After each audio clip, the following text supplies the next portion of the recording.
இந்த தருணத்தில் அடுத்ததாக அரசியல் விமர்சகர் திரு ரமேஷ் சேதுராமன் அவர்கள் நம்முடைய இணைந்திருக்கிறார்.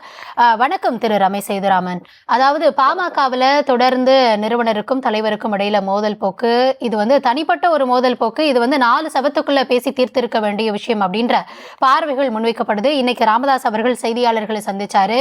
ஏறத்தாழ 1 மணி நேரத்திற்கு மேலாக இந்த செய்தியாளர் சந்திப்பு நீண்டது. அவர் தெரிவித்த கருத்துக்களை நீங்களுமே பார்த்திருப்பீங்க.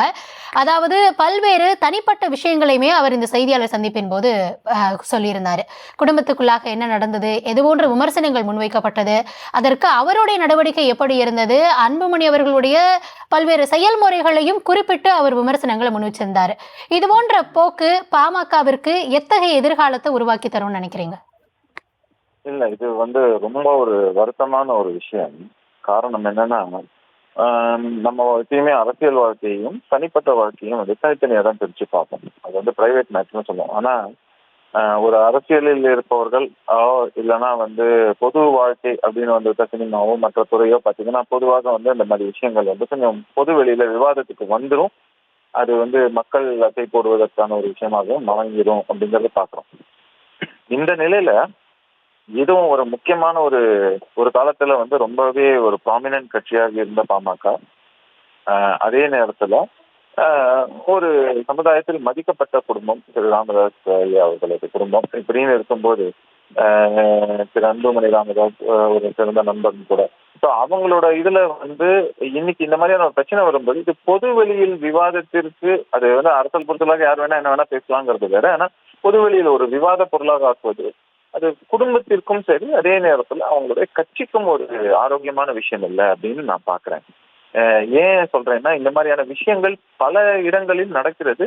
பெரிய இடங்களில், அதுவும் குறிப்பாக சொல்லணும்னா பல அரசியல் சார்ந்த குடும்பங்களுக்குள்ளேயே நடக்கும். எக்ஸ்டெண்டட் ஃபேமிலியில நடக்கும், சொந்த ஃபேமிலியில விருப்பு வெறுப்புகள், கருத்து மோதல்கள், இந்த மாதிரி எல்லாமே வர சதகம் தான், எல்லா இடத்துலயும் நடக்கும். ஆனா இது ஒரு பொது வெளியில இது பண்ணும்போது அதுவும் ஒரு வருஷம் தான் இருக்கு தேர்தல். இந்த நிலையில அந்த எலெக்ஷன் விஷயமாக இருக்கட்டும், இந்த கட்சியோடைய எதிர்காலம்னு பார்க்கும்போது அவங்களுடைய ஃபாலோவர்ஸ்க்கு ஒரு சுணக்கம் ஏற்படும். அது ஒரு வருந்தத்தக்க விஷயம்தான் நான் ஒரு பொது பர்சனா நான் பாக்குறேன்.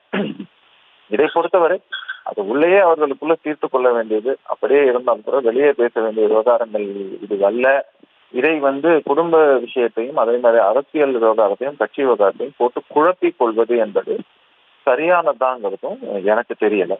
அதனால இது லாங் டேர்ம்ல நிச்சயமா பாமகவுக்கு ஒரு சரிவை தரக்கூடிய விஷயம் தான். ஏற்கனவே எங்கேயோ பீக்ல இருந்த ஒரு பாமக ஒரு பீரியட்ல இருந்து தாண்டி இன்னைக்கு எங்க இருக்காங்க அப்படிங்கறத பாக்குறோம். இதையும் தாண்டி அடுத்த ஒரு பெரிய சர்க்கிளை இது ஏற்படுத்திவிடும் அப்படிங்கிறது தான் என்னுடைய தலைமையான கருத்து. திரு ரமேஷ் சேதுராமன், இன்றைக்கு திரு ராமதாஸ் அவர்கள் பேசுறப்போ அந்த கூட்டணி விவகாரங்கள் தொடர்பாக கூட பேசியிருந்தாரு.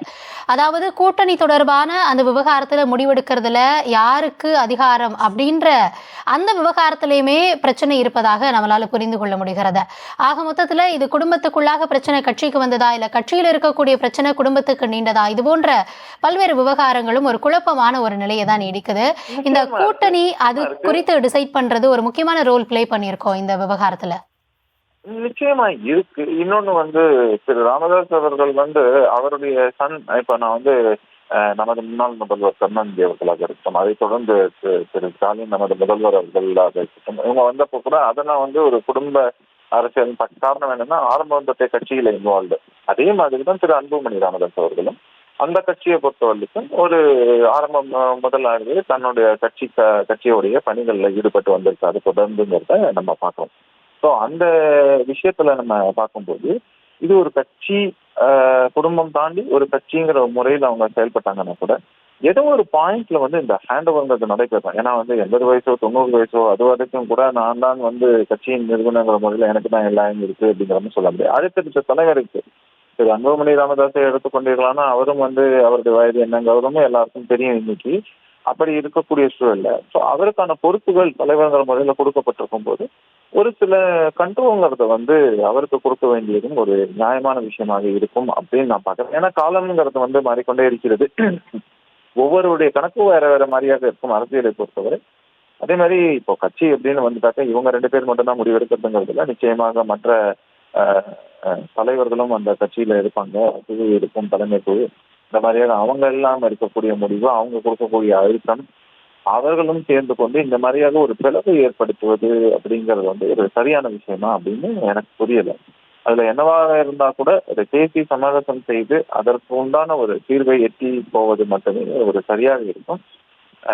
இரண்டு பேருடைய அரசியல் எக்ஸ்பீரியன்ஸ் அதையும் கருத்தில் கொண்டு, ரெண்டு பேருடைய அதே மாதிரி குடும்ப நலன், கட்சி நலன், அரசியல் நலன் இதையெல்லாம் கவனத்தில் கொண்டு இது வந்து இதற்கு பிறகு இந்த புகைச்சல் அணையும் என்று நாம் எல்லோரும் வேண்டிக் கொள்வோம். தருணத்தில் இணைப்பில் உங்களுடைய கருத்துக்களை பகிர்ந்துள்ளமைக்கு நன்றி திரு ரமேஷ் சேதுராமன். நன்றி. நன்றி.